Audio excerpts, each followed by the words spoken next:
This is David Smoak's Statewide Texas High School Football Podcast on 365 Sports and powered by Smoaky.com and sponsored by Peter Chevrolet in Longview, an innovative third-generation family dealership dedicated to ethics, integrity, and the community, while creating friendly, intelligent, and transparent environment to assist with any automotive need, large or small.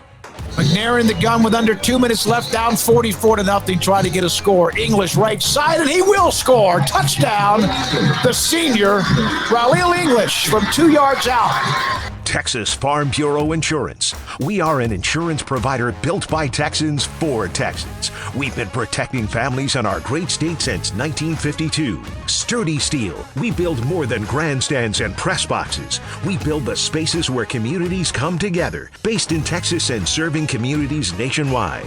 Batteries Plus. We have the person who can fix what you need with expert knowledge on batteries and have you on your way and good to go in no time. Batteries Plus, the experts in charge. Rudy's Country Store and Barbecue, with locations throughout the Southwest, serving up tasty food since 1989, including off I-35 in Waco. Next in line, Marco's Pizza, the fastest growing pizza brand in America. Marco's Pizza, Marcos.com. Pizza lovers get it with 5 locations in the Waco area. Bird Culchin Ford on the Loop and Highway 6 in Waco. And Waco's trusted Ford dealer since 1936. And customers know they can expect us to be fair, honest, affordable, and always committed to the tradition of quality service. 2 weeks left in the 2025 Texas high school football regular season, districts, etc. And then, of course, that 6-week stretch all the way into the week of Christmas. And, yep, playoff spots have been hit with some a clinch. Some are still like mathematically waiting for others to win or lose, but it's on. It is on. Week number 10 this week and then next, and then the season as far as the regular season's over and the playoffs will begin in this amazing state of high school football. I'm going to give you the best games of the week later in the show, and look forward to our interview. Hope you do as well and enjoy it with Marvin Sedbury Jr. Marvin Sedbury Jr., the head coach at Terrell. The Tigers are 8-0, a coaching family. Of course, his father, Marvin Sr., has been around the state for quite some time, a part of the staff now, and that will be up a little bit later in the show. So we always start with the best wins from the week before, and of course there could be a chunk, but Copper's Cove beat Shoemaker in District 12 6A, and Copper's Cove, when Jack Welch was there, had a great run. Played for a couple of state championships with Robert Griffin III. The quarterback did not win, but they were a part of that mix. They have been down. Rodney Southern, who's been at Belton, he was the head coach at Marshall, and then, of course, Huntsville for quite some time, took over Copper's Cove in a big win against Shoemaker, 30-27. That district, it looks like Harker Heights and Midway are pretty much locked in. Shoemaker, with that loss, has to be careful. Temple and also Copper's Cove fighting for those spots 1 through 4. Allen, 31, Prosper, 30. It was a classic. I saw a couple of notes because a lot of games, of course, were played Thursday. Some were played early on Friday, but I saw that game was back and forth. Great win for Lee Wigginton and the Eagles at Allen. Galena Park North Shore hammered at Atascocita 47-28. Lake Travis 31, Austin Westlake 10. So back-to-back weeks, Lake Travis beats Dripping Springs, and they get Austin Westlake as well. Port Arthur Memorial, we knew, I did, most people knew how good they were. Lufkin's had a pretty good run. Memorial shut them out, 30-0. Also, Walnut Grove, got to do this one. Tommy Allison, our guest last week, as we featured his program in Prosper, they beat Lovejoy 29-26, another nail-biter at the end. And Tommy Allison straight up with a win against Todd Dodge. And then University High in Waco, 36-7 over Waco High. Neither team ranked high. Waco High struggling with Ezra Martinez Jr. took over as head coach. He was at Midway. And Waco High's got some D1 players. London Smith. Obviously, the young man was at Kirkland on the defensive side. Yeah, Devontae Kirkland. He's hurt. But Waco High blown out in that game, and University High with a nice run. they win 36-7. La Vega Robinson, a classic. Don Hyde and La Vega and Kevin Brown and the head coach at Robinson, huge game. It came down to this. Robinson led. La Vega had to punt. There was a handful of minutes left in the game, and the punt ricocheted and bounced off a helmet of a Robinson player. La Vega recovered, went down and scored to win 31-27. Mount Enterprise. Well, no, let's do that. Parish Episcopal beat Plano Prestonwood in a shootout 38-35 in a great game there. Bremond flexed their muscles in 2A, beat Chilton 48-22. Tank Scott had a huge game for Bremond in that win for Jeff Kozowski and company. And then this one, Mount Enterprise 82, Lovelady 60. Yes, Kagan Ash had himself a day. Here we are now. The updates after what he did last week when it comes to the all-time rushing leaders in Texas history. He jumped to number 5 all-time. Now, he's got a long way to go. They have 2 games left, and who knows how many playoff games. Division 2 in Class 2A is pretty stringent, but he moves up to number 5 and past former Cal Allen great Wes Danaher. So there you see Keegan Ash at number right now 5 all-time, 800-plus yards away from Trevor Spates, who's at Memorial High School when he was at McAllen. So he got a long way to go, but he just went past. Remember, he started this year outside the top 10. And so now 495 yards last week. You heard me right, 34 carries, 7 touchdowns, and 5 two-point conversions in a win against previously unbeaten Lovelady. It was 2 7-0s. So because of that, rushing yards, Kagan Ash vaulted Wes Danaher into number 5 all-time. Can he get to 10,000? It all depends, but if they have games that are competitive and he has to stay in the game, he's going to put up a lot of yards for as long as they continue to win. Then what does that mean? As I mentioned, he scored 52 points in that game. It's the 3rd time this year that Kagan Ash has scored over 50 points in a game, 7 touchdowns and 5 two-point conversions. Look where he is all time. He went past the legendary. All these names are legendary, but the legendary Kenneth Hall at Sugarland blew right by him and now moves up. He was number 2 and now solidifies number 2. There you see the list of some of the great names. And then next in line, although this will be tough, will be Jonathan Gray, who had that spectacular 4-year run at Aledo from 2008 to 2011. If you do the math, that's 258 points, which means that Kagan Ash is going to have to play deep into early December and into the playoffs to do that. Even if he got 50 points over 6 games, he would just get past Jonathan Gray. But who knows? But look where he is on the all-time list of scoring points in Texas history. One other note before we get to a UIL nugget or two, Camden Capehart, wide receiver for Winsboro, had 4 catches for 149 yards and 4 touchdowns in the first half in a win against Rains. He has 113 catches, 3,109 yards in his career, 52 touchdowns. He's played 34 games. He's been pulled out a lot because Winsboro usually blows people out. He is a commit to Jeff Lebby and Mississippi State. Camden Capehart having himself a note. Wanted to give him a little publicity at Winsboro High School. Now, the UIL Legislative Council passed a proposal that is on a policy that's prohibiting foreign exchange students from participating in UIL varsity athletics beginning at the end of this year, which would be the 26-27 school year. And I saw some of the reaction. We even talked about it here in our studio, Paul, Garrett, and Craig and others.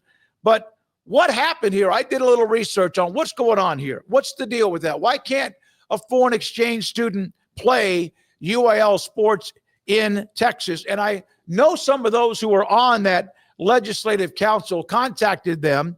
One of the issues is, although we know that there are bigger schools in Texas and other schools in Texas that find ways to get players to enter into their school district and play for them for a year or two, we understand that's going on. Sometimes that does come back to bite a program, but there are times it doesn't. Well, what's happened here, and talking to some of those on the council, is that the foreign exchange students are coming in. They're only allowed to play for 1 year as of now. But the other thing is foreign exchange students are only in the country for 1 year. So there had been a wave of really small schools like Class A and 2A schools that were getting players, most of them coming out of Europe. And it was kind of flipping the switch on the competitive balance. Now, everyone can have their own opinion on whether students should be able to play wherever they want. Some states you do that. This state has been pretty stringent, although there is a gray area at times. But they're trying to protect the local communities and schools, because we're not talking about guys that are coming in and they're okay. These are players from countries around Europe that are coming in. And so I saw some of the feedback about, well, is this trying to, like, illegal immigrants? It's based on my conversations, and things can change. This was not something that was trying to prevent those who were trying to move out of bad places to come to America from playing sports. So that's going to probably take place starting in 26 and 27.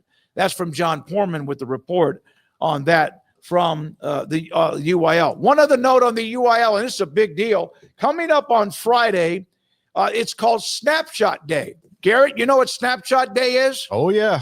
So what that is every other year in the UIL, University Interscholastic League, based on enrollment, obviously location, Snapshot Day is when schools have about a week to turn in what is their snapshot enrollment for that day.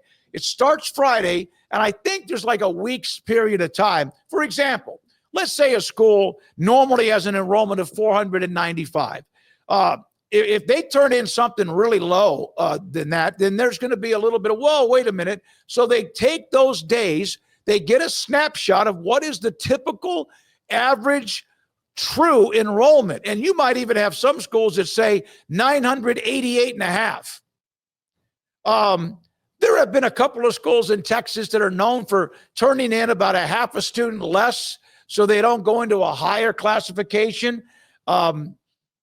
That's happened before, and it's a little bit, well, okay, I'll say it. Like Highland Park is always like with this mirror or a microscope on them. Seemed like a couple of different times they've been a half a student short of going into 6A. Listen, they've been in 6A before too, and that's just one of them. That's kind of like one of those old wives' tales, and maybe a little bit more than that. So that happens coming up on Friday, and everyone will take that snapshot day. That will be their enrollment, because next February, the University Interscholastic League will have this map, and it's they're going to create what's the lower level enrollment for you to be in Class 6A.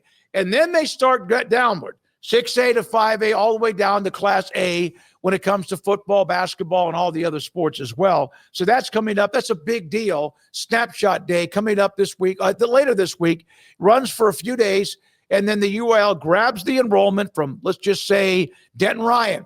And that enrollment will set up where they are, whether it's Class 5A, 4A, probably 5A, or also remember in classes 5A down, Division I or Division II, then they set up the districts, move on for the next couple of years. That's where teams play, what districts they're in, what class they're in, and what classification, Division I or Division II. When we come back, I am really looking forward to talking to Marvin Sedbury Jr., the head coach at Terrell High School. Tigers are off to an 8-0 start. How did this happen? They have a history. Terrell has had a championship history on and off, but now all of a sudden 8-0. What do they do? What's their do? What's Marvin Sedbury Jr. and the campus and the school district at Terrell been able to do at 8-0? That and more. This is the weekly statewide high school football podcast.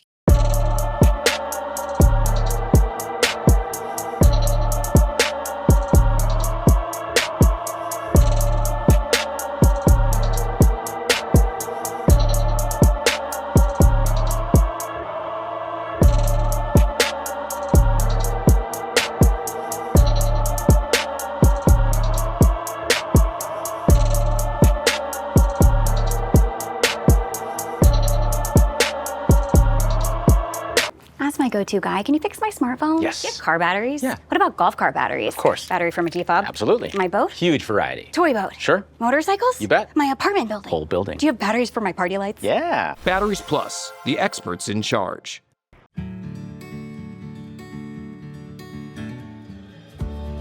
Whatever it is you wrangle, whatever seeds you sow,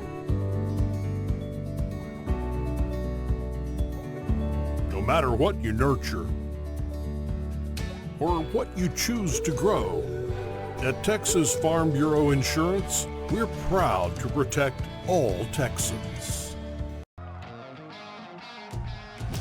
Peters Ram in Longview is gearing up for this football season during the Make This the Summer event going on now. Make all the right moves by getting 25% off MSRP on new select Ram 1500 Lone Star Crew Cabs.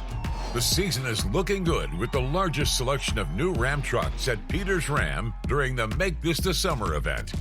Online at peterscars.com. At Sturdy Steel, we build more than grandstands and press boxes. We build the spaces where communities come together. Based in Texas and serving communities nationwide, we're proud of our reputation for dependable, high-quality work and strong client relationships that stand the test of time. From concept to installation, our team of skilled drafters, welders, and installers takes pride in delivering seating solutions designed to last. With a focus on dependability, transparency, and service, we are here to make the unique needs of architects, contractors, schools, and venues across the country. We ensure every project is seamless, sturdy, and ready for generations of fans to enjoy. That's Sturdy Steel.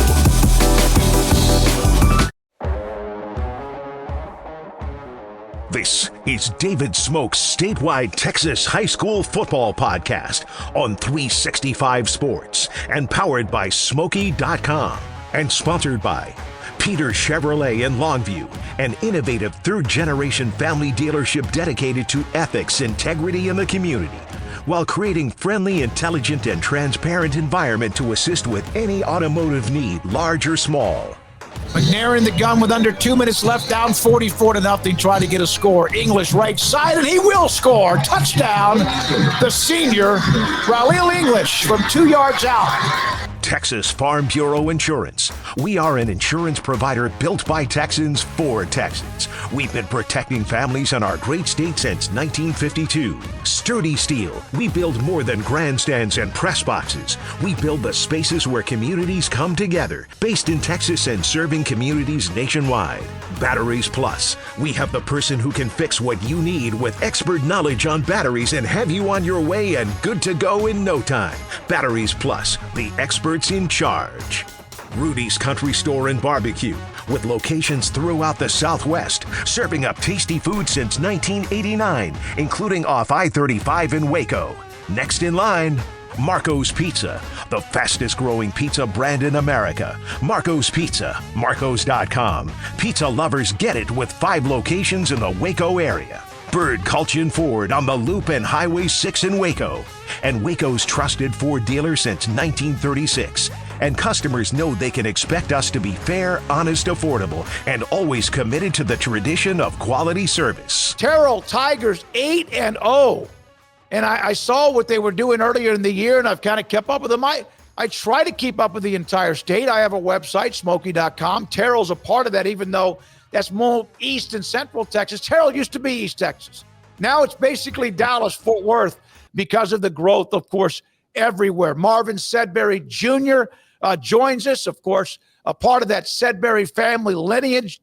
Dad is the defensive coordinator who has coached for many years, too. Marvin, thank you very much for your time.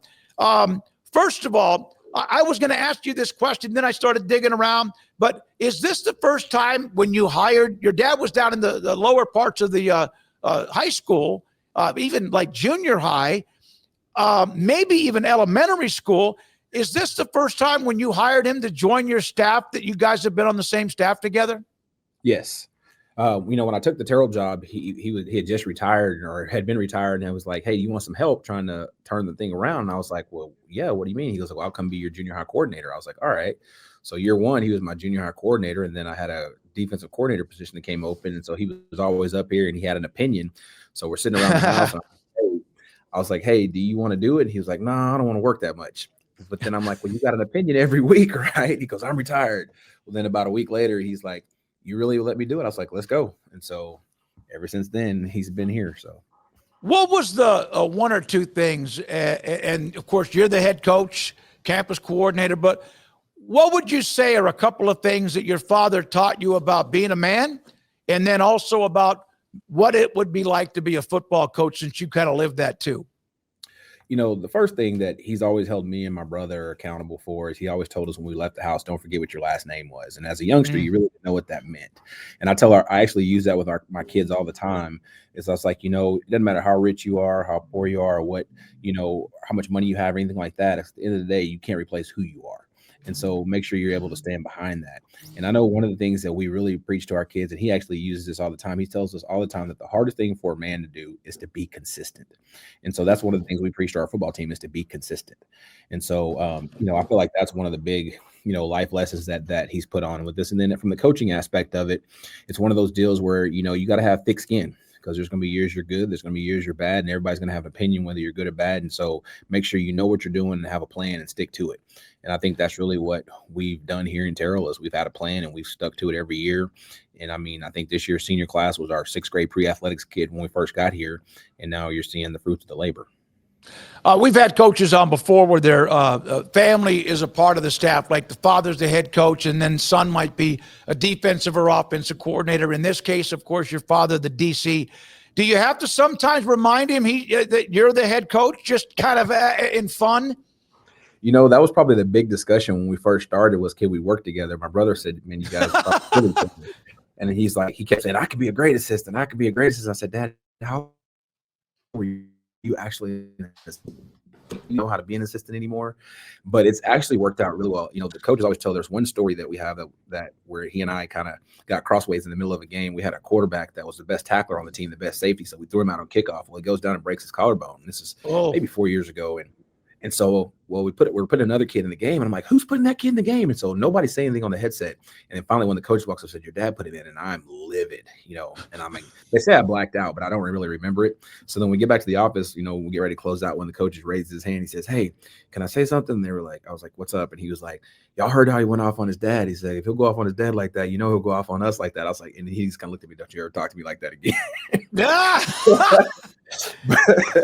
but it works, man. I mean, you know, it's, you know, the respect I have for my father, and, you know, I wouldn't be where I am today without what he's accomplished and the ground that he paved for the way for me and my brother to get where we are today. Earl Gilmore, the principal at Terrell High School. I talked with him for a little bit, getting ready for the interview. He told me that what you've done there, and we could talk about 8-0, but what he said you've done is create an environment and a culture about academics and about a lot of things. The coaches are in the hallways, and what do they call it? Our 9th hour of power or whatever. He said one mode, and it's all go. Student athlete, which I, of course, have had a program for 35 years honoring senior student athletes wherever I've been for being student athletes, because we forget that. You've been able to do that. It's not overnight, but how much do you think that has helped, not just what you're doing with football and athletics, but the entire campus? Well, I think you have to have a vision, and the big vision is that we're preparing these kids for life, not just football. Football is, you know, is a capsule for us to show them other things and bring discipline and those things. But the number one thing you go to school for is to go to school and get your education. And so we try to tell those kids and talk to them about that all the time. The Power 9, the Tiger 9 that he talks about, I've done that everywhere I've been. Remember, my first head coaching job was Fort Worth Poly. And if people remember way back in, what was that, 2007, you know, I can remember TA was outside, and we had a principal. He preached academics. So when I took that job, I kind of knew that we were behind the 8 ball as it was, and we had to be creative with what we did. And so really everywhere we've been, we've kind of always done we go to tutorials once a week, year round, and it's basically to address grades. And what I've been able to do is convince principals and administration to, like, hey, let's shut this one day down after school, and every teacher has to stay, so that not just football, but all athletics can go to tutorials a day. Well, now here, Mr. Gilmore took it a step further, and he made it school wide, where any kid who wants to stay for tutorials, here it is, Wednesday night, every teacher's going to be available. to do that. And now, we're not having to miss a Tuesday, Friday game for baseball or basketball. We're not having to miss a tournament for Thursday, Friday, Saturday, and Wednesday was the best day to do that. And so here we do that, and their kids buy into it. The teachers buy into it. The teachers send me email like, I need to see this kid on Wednesday. I need to see this kid on Wednesday. And we divide our coaches up, and, we push the kids to it, and we go stand in the halls and make sure the kids are doing what they're supposed to be doing. Is that called Tiger 9? Yes, sir. Yeah, I love all these little catchphrases and stuff. And Earl, of course, Gilmore said that you embody the spirit of excellence in so many ways, motivating our kids and students on and off the field, the entire athletic department. Listen, I've covered 45 years of covering Texas high school football. I started out in Lufkin, Nacogdoches, and then it was Tyler Longview, and I've been in Waco, Central Texas a long time, but I have tried to grab on to a big chunk. But I thought, and I know it's still early at 8-0, but the best part to me of high school football is the community when they start getting excited, when they feel like there's something unique. Terrell's won a state title. They've had history before, but it's been kind of a dry spot or a patch. Do you feel that throughout the community wherever you go right now? Oh, man, it's contagious right now. A lot of people don't know this, but going into tomorrow night's game, my freshmen, they're 8-0. My JV is 7-0-1. We had one tie. And then obviously our varsity is undefeated. So we're undefeated at every level at the high school. And then even our middle school, who just wrapped up their season, they turned their program around. Like the 8th graders went 1-7, I guess, last year. And this year they went, is that right? 1-7. They went 5-2 or whatever, 6-2 this year. And so everybody's, bought into the winning. And, it's kind of like they were talking about, we had a Hall of Fame 2 weeks ago, and they were like, we're going to paint the paws back on the ground, yep. Which is the path to the stadium. We were going to put red flags outside. And, that's kind of always been my dream, is to be in a one high school town where, everybody, like, everything shuts down. And everything's, hey, here it is. It's Texas football. Let's go. And I feel like our team this year has really bought into that. I mean, we go places, you can get gas. Somebody's like, hey, coach. And I'm like, I don't know who that is, but it's, hey, coach. They recognize us. But it's been really fun. By the way, Marvin Jr. went to Poteet High School in Mesquite. And, of course, Texas A&M Commerce was East Texas State. And now it's East Texas A&M. You like that, Nate? You like that? When I got there was the first year they switched to Texas A&M Commerce, and it was a big argument from the older people that had been there. And they were like, keep the East Texas, and they didn't. So I kind of laughed that it's come back full circle, and that's what it is again. Yeah, it really is. And I'm an SFA guy, so I remember those, like, what was the old, my Lone Star Conference, I think is what it was called back in the day. Wade Wilson, the former great quarterback, in the NFL for like 18 or 20 years and was a coach on the Cowboys and elsewhere, passed away too early, but he was an East Texas State guy, put up big numbers when he was there. Well, that was East Texas State. That's right, in Commerce. All right, same place. Now, you mentioned the Hall of Fame. DeWanya Tucker was a great running back at Terrell. He's on your staff. I have my website that tries to keep up with some history. He had a 300-yard game, he did a lot as a running back. He's a legend. He's in the Hall of Fame or Hall of Honor at Terrell as well.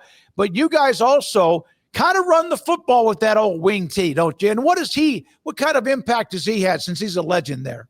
Man, he's had a great impact on our program. My first year here, he was still in school, and he was trying to get ready for the draft. This is before COVID, and I met him, and he was like, man, you got your hands full. And I told him, I said, well, as soon as you're ready, come back, and I'll hire you. Well, everything kind of worked out, and he came back, and he's been with us now, I guess, 4 or 5 years with us. He does a great job with our backs. And the thing is that our kids get to see someone that did it right here in their own hallways. We had Chase Beeman that broke his record. And so that was huge. Chase is down at Prairie View right now, and he's their starting tailback. And then we've got some other dynamic backs on the program. And it's crazy because, like, this morning he's running a scout team for us because we're trying to get a look, and he can still do some things. But the kids, he has the ear of the kids. He's a good young coach, has a bright future ahead of him. But, the energy that he brings to our program is contagious. And then being a Hall of Famer, he has the credibility. And obviously being a running offense, when you bring a back like that, he's going to buy into what we're doing. And he's got his position kids playing hard and playing at a high level. I love watching the wing tee, the slot tee. Of course, even the days of growing up when I went to school in the 70s, you faced the veer and the wishbone, and it was just, man, I just love it. And I know everything's more wide open. It's almost like it's still like the wishbone or veer, except everything's backwards now when they are open up with the spread, because rushing numbers are higher now than even back when they ran everybody the ball all the time. Have you always been a wing T guy? Not at all. I was really a spread guy. I started my career at Lake Highlands, and they were straight up wishbone, and then we went to the wing T, and then I worked for Jerry Gayden, and he brought took us to spread. And so then, that's when I got to be my first coordinator job. So at Poly, at Baytown Lee, and even when I got to Naaman Forest, we were spread. We were spread, tempo, no huddle. My brother worked for Chip Kelly for a little bit, so we thought we knew everything about tempo and spread. Well, when I get to Naaman, my first 2 years, we struggled. We went 1-9 and 0-10. And so we're sitting there facing 1-19. Well, one of my O-line coaches was also one of my high school O-line coaches. And he came to me and he says, Coach, why don't you run the wing T? You know it. And I'm like, we can't run the wing T in 6A football. Nobody's going to believe in that. We're playing 6A football. And he was like, Coach, I really think it'll work. So that was the year that Clear Falls lost to North Shore, I think in the second round. It was like 28-21. So we go down and we meet with them.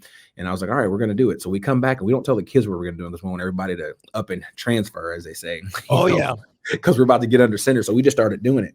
Well, we didn't tell anybody in the district. And it was really a cool thing because maybe about week 3, we had this tight end come in and he says, Coach, this is an old school offense. Have you ever heard of Delaware? And I'm like, the Delaware wing T. I was like, yeah.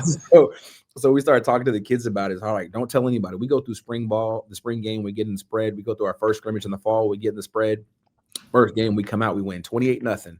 I'll never forget it. We win 28-0. Our defense was going crazy because they only played 46 defensive snaps at the level, and we won. Well, after that, we never missed the playoffs again at Naaman. And so I'd say it converted me a little bit to a wing T person, but what it really did is it taught me that you can run an offense and you don't have to have a dynamic quarterback every year. And so when I came to Terrell, Coach Shields, who I replaced, he had just went to the flex bone. And so we didn't have a dynamic quarterback. And I was like, well, I don't have to have one in the wing. So let me just sit in the wing for a little bit. But what Terrell was known for is playing good defense, physical kids, and we're always going to have a running back.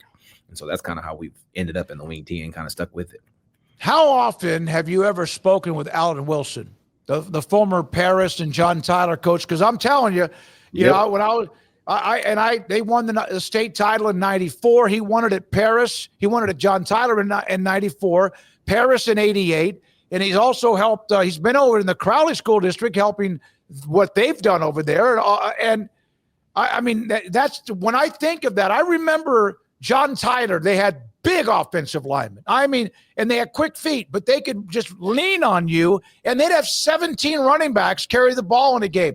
Have you ever spoken with him much about it? It's funny. When I was at Naaman, he came by one day, just randomly popped in, and then he came by maybe 2 weeks later. So we got him on the board. He talked about it, we call it 4 cutback now, or kind of our little power play. And he says, you got to tell the back which hole to hit. You got the wrong one. He says, you got to learn. He's like, you got to know which one's going to be a bouncer, which one's going to be a downhill guy, who's your cutback guy. He said, you put about what you need. And I was like, okay. And so I think we kind of have a little bit of that right now because we got about 7 kids, maybe really 9 now that I look at that can touch the football at any moment, but they're all different types of runners a little bit, and so it's kind of more what we need. But we've had that discussion. Yeah, and you're right, because you have to have, they had a guy named Mark Broyles who was the downhill, big, he played linebacker too, and then they had a bunch of guys that were corners and wide receivers at times that they would stick in there for 2 or 3 plays and average a bunch. So Roderick Hambrick's having a big year. Julian Ashley's having a big year. You're averaging 344 yards a game, 500 yards overall. You are hammering that ball right now. How much do you feel like you take the will of an opponent when you just start leading on them with that running game? That's the thing we've learned about being in the wing T is that early on people play you hard because everybody's, fresh out the locker room. But what we've learned about midway through the third quarter, the game changes. Are they willing to take on that ISO block? Are they willing to take on that, what we call a J block on the power? Are they willing to take on these blocks over and over? And our kids will come off like, Coach, he's not coming off the ball anymore. Coach, he's not moving. Coach, he's just kind of standing there. And then my O-line, those guys, we've got to tell you, man, we got those dynamic backs and everybody hears about them, but our O-line this year is really special. They're all returning starters, and those guys are just, they gel, they understand fronts, because people give us, in the wing T, you don't know what you're going to get because the film you trade is all spread stuff. And so, we see junk fronts, we see bare fronts, we see even fronts, odd fronts, everything. And they've really done a good job of communicating with us so that we can make changes. And I really feel like that's probably the biggest reason that we've been able to have the success we've had, is because we've got 5 guys that so far, knock on wood, they've started all 8 games, and they're playing as a unit. Yeah, you got a good thing going right now, and 8-0. I know you got a test coming up with Crandall this week as well. How do you keep your team week to week and not try to look too far ahead? Because you mentioned to me like 3 years ago in your coaching form when you beat Texas High, that kind of was a breakthrough for you. And I know people want more, but you got to make sure you go week to week. So, this year has kind of been special. We've made the playoffs, 3 years in a row now. And, we did have the year we beat Texas High down there and beat Everman, and we played Melissa in the third round and all those things. But last year we lost to Sock in the first round. And I think it taught us that, okay, we're a playoff team every year now, but what's the next step? How do you get to the next level? So we had a mantra this offseason, and we called it CTG, close the gap.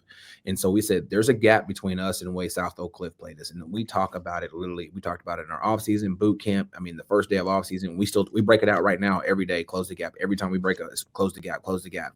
And so we feel like we're doing that at every level. But the big thing for us was, we've always been, I guess, hunting other people, so to speak, because we weren't, the upper echelon of a district. And so I felt like the Midlothian Heritage game this year showed that, hey, last year we lost to them 21-14. This year we beat them 21-14. And it kind of showed the kids were like, Coach, we're closing the gap. Coach, we're closing the gap.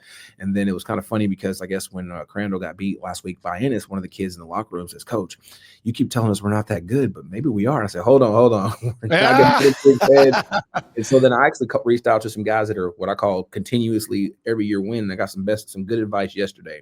I said, all right, Coach. I said, I've been telling my kids we're not that good, but now everybody's picking us and everybody's telling them how good they are. So how do you handle the other side of it? And he says, well, it was the best advice he said yesterday.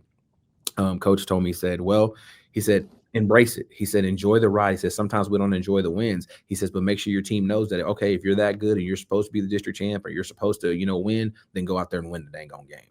And I thought, I said, okay, I can live with that, Yeah, you mentioned Lake Highlands and Jerry Gayden. Of course, Dustin Bland, who's on your staff, a coordinator on your staff. I spoke with him a little bit too, and how he joined you. He's a Baylor grad, and I think he was at Marlin before going to, what was it? Lake Highlands. Yeah, that's exactly right. Yeah, he and I met at Lake Highlands. We were assistants together. And then when I got my first head job at Poly, he went with me as my coordinator. He went to Baytown Lee with me. He went to Name with me and came to Terrell with me. Then he got his first head job at Community. And so he'd been there. And then, I was able to get him back on staff this year. And honestly, he's made my life easy because we learned all the offense the same. We laughed last week. I took the headphones off. We had a big lead. And so he still boxed and the coaches had their headphones on. And so I called the play and then he calls the play. And they all look at each other like, I'm like, and they said, Coach, y'all literally just called the same play. And I was like, hey, that's what you want, your staff to be in sync. And the guy's been great for me. And, he's part of the big reason that we're having the success that we're having this year. Yeah, he was raving about what's going on. I saw a tweet from him. He was talking about the number one offense in DFW. End up knowing that he's following what I've done covering high school football for a long time. Okay, let me ask you, what would you define as the Sedbury way? As in like on a program or what? Yeah, let's talk football right here because that's one of the great things about what you've done, Marvin, is that it's not just football. It's not just wins and losses, and with all the things we've discussed with academics and et cetera. Well, if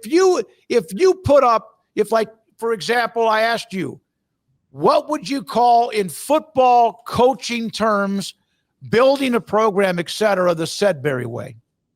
How would you define that?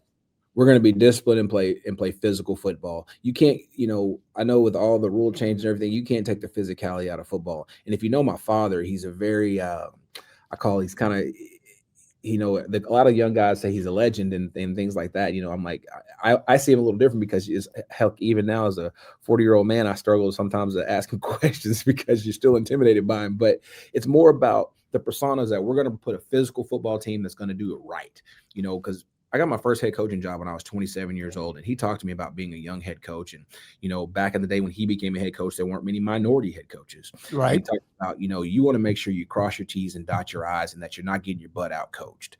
And so now that really sits and resonates with me because it's one of those things where you're like, okay, did we watch this film? Did we cover the kicking game?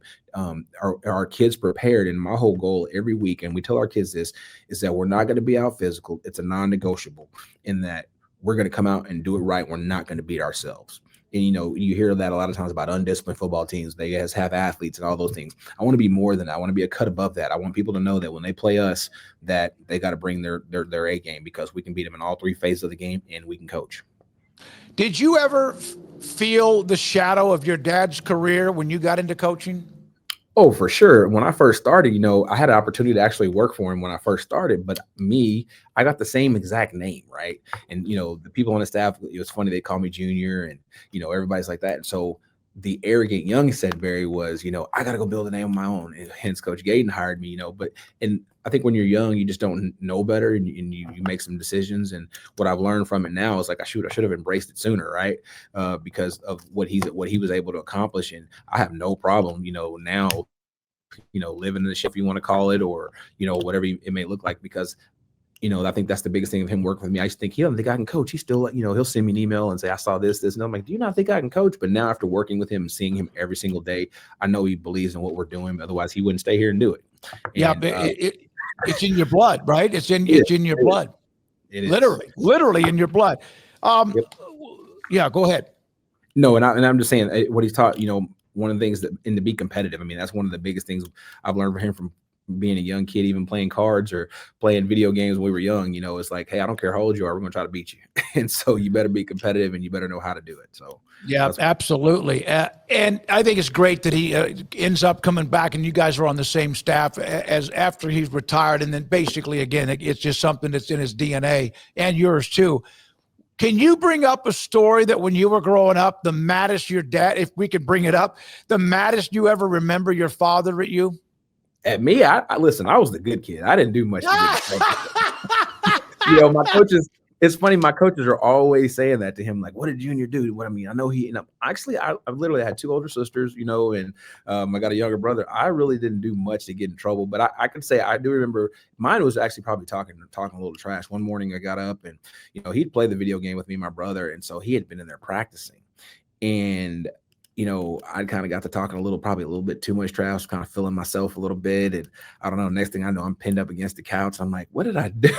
And he was pretty fuming mad. But, like I said, I really didn't do much to just get in trouble. I think I'm going to have to say I was probably the good kid of all of us. So. Well, that's good. And I spoke with your father probably on and off, maybe once or twice. I mean, mainly it was probably a communication with email and all that. I always thought him as he commanded the room. Yes. He no doubt he commanded the room. You had mentioned one more thing, and Marvin Sedbury Jr. at Terrell High School, 8-0 Crandall this week, and a great story. You mentioned to me that technology changes in the game at high school. We know it's changed everything. How has that gone this first year, the transition? Has that been easy or has that been kind of a challenge? It's easy now that we got it working. I think the biggest thing was understanding how to use it. Is it really faster, especially when you try to do tempo type things and you're trying to get plays in through wristbands. And, I think the hard part right now is, like, for example, me being on the sideline, or someone being on the sideline, you have to radio it up to the press box, and then they've got to relay it to the kids on the field. And so it creates more conversation and more open mic talking, I guess. But I think it's a good thing for us, because if you have the technology to do it, then why not do it? Just like when they brought the replay to halftime. I mean, to me, that might be the biggest game changer of all, because you get to, like, literally we walk in and within probably 3 minutes, we've got film up and we're showing the kids the first half and making adjustments like on site.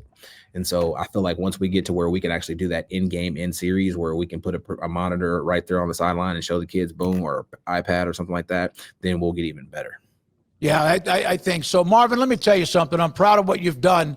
45 years for me covering the game. There's always great stories. Sometimes it's human interest. Sometimes it's bouncing back from something difficult within the community. And then what you've done, as I mentioned, Terrell has a really good history. I mean, of really good history. Does that help when a school has had a great history, even if it was a long time ago? Very much so. One of the ironic things for me is when I got the Baytown Lee job, Tom Ed Gooden was the athletic director. Yep, absolutely. that used to be here. And my dad talked about all the battles that he and Tom Ed used to have. And so when I came, playing at Poteet, I played against like Kenoy Kennedy and those guys. And so I researched those guys, and they come around, because I've always had an open door to what I call old heads. Y'all are more than welcome. The kids need to see the lineage that's come through here, because right now we live in what I call the high school transfer portal. I wrote an article about that. And I feel like, our kids need to see that you can come out here. I mean, Terrell's had quite a few NFL players, from Darius Johnson, McCain, obviously Kenoy Kennedy. I mean, there's been many others that have come out of here. And it's like our kids need to know that history. You need to understand they don't have to go anywhere, because people will tell them, oh, you're in Terrell, you're not in Dallas. Well, hold on. I could be at SMU in about 35 minutes, right? So suburb, and I'm like, you can get recruited here, and now we're playing really, really, really good football. Or we have recruiters come through. We've got kids playing at the next level, at the Division I level as well, and so I think it's something for us to be proud of, and it's something for our kids to embrace. For those that don't know, Leon Vineyard was there from 1948, and eventually his last year was in 1967. There were 7 consecutive years when Terrell won 10 games or more, 15-0 in 1952, 14-1, 13-0-1. That's back when, of course, you had the tiebreakers and all that happened in the playoffs.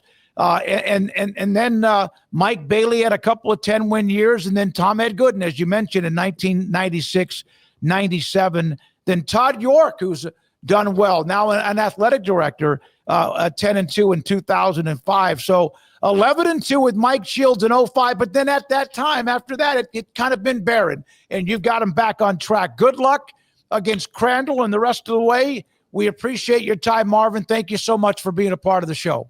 Hey, thanks for featuring our program. We really do appreciate it. You too. Marvin Sedbury Jr.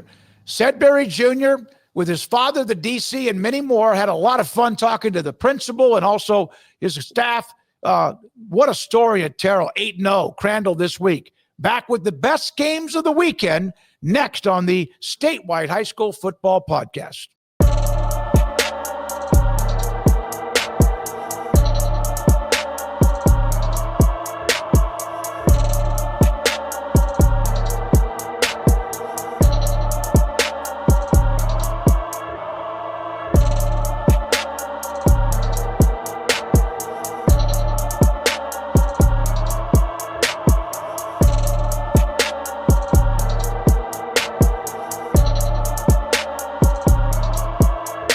My go-to guy. Can you fix my smartphone? Yes. Do you have car batteries? Yeah. What about golf cart batteries? Of course. Battery from a G-Fob? Absolutely. My boat? Huge variety. Toy boat? Sure. Motorcycles? You bet. My apartment building? Whole building. Do you have batteries for my party lights? Yeah. Batteries Plus, the experts in charge.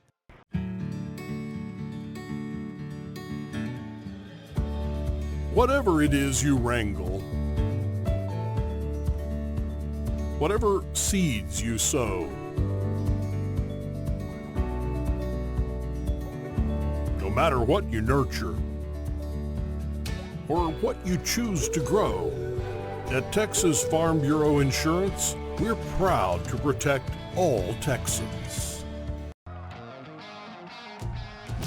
Peters Ram in Longview is gearing up for this football season during the Make This the Summer event going on now. Make all the right moves by getting 25% off MSRP on new select Ram 1500 Lone Star Crew Cabs. The season is looking good with the largest selection of new Ram trucks at Peters Ram during the Make This the Summer event. Online at peterscars.com. At Sturdy Steel, we build more than grandstands and press boxes. We build the spaces where communities come together. Based in Texas and serving communities nationwide, we're proud of our reputation for dependable, high-quality work and strong client relationships that stand the test of time. From concept to installation, our team of skilled drafters, welders, and installers takes pride in delivering seating solutions designed to last. With a focus on dependability, transparency, and service, we are here to make the unique needs of architects, contractors, schools, and venues across the country. We ensure every project is seamless, sturdy, and ready for generations of fans to enjoy. That's Sturdy Steel.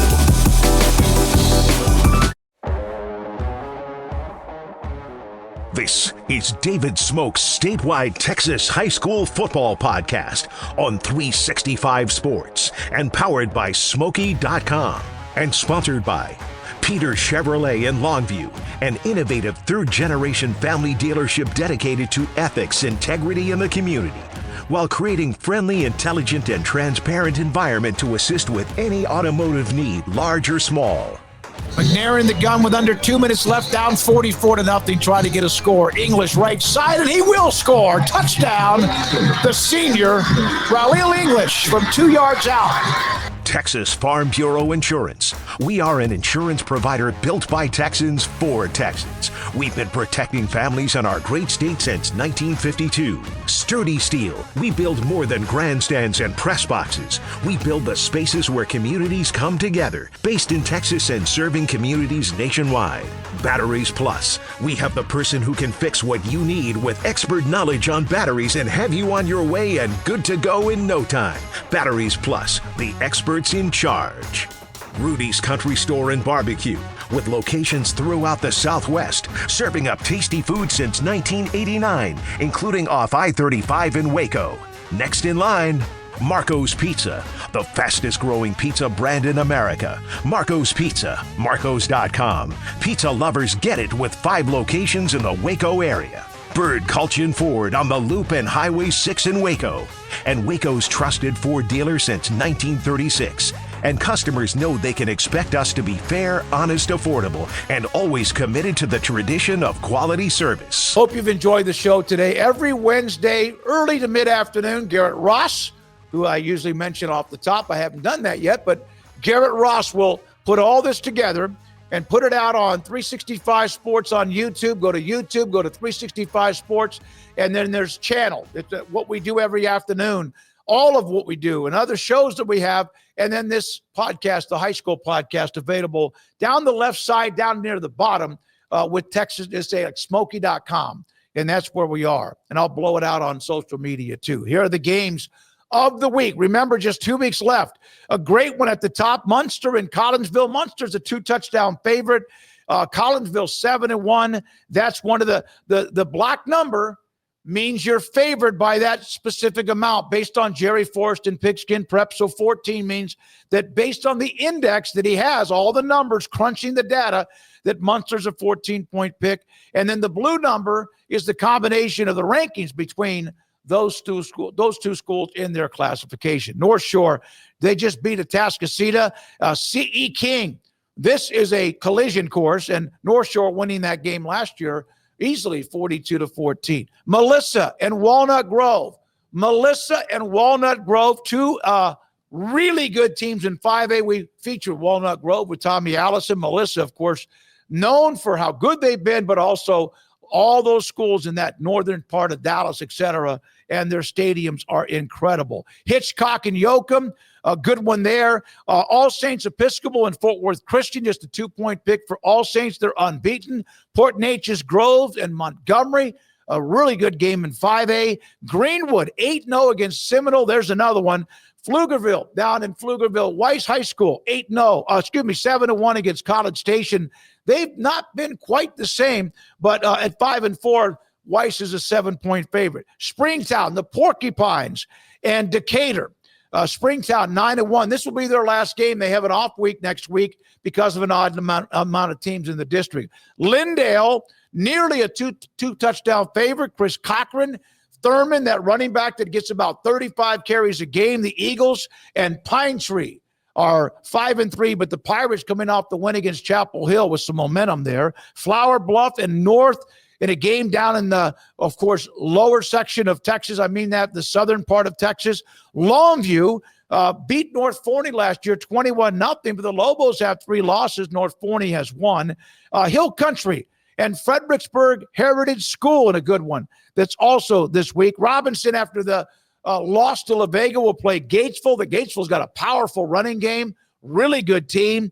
Although they threw the ball a lot last week, that's a good one. Anson and Cisco, Wheeler and Wellington, a couple of 7-1s, and then Gladewater, the Bears. It has been a while since Gladewater was good. I mean, good. And they're playing Atlanta, the Rabbits, 7-1, 8-1, 2 really good 3A teams in East Texas. Thank you, Garrett Ross. Thanks to all of our sponsors, including our title sponsor every week with Peters Chevrolet, Bubba's 33.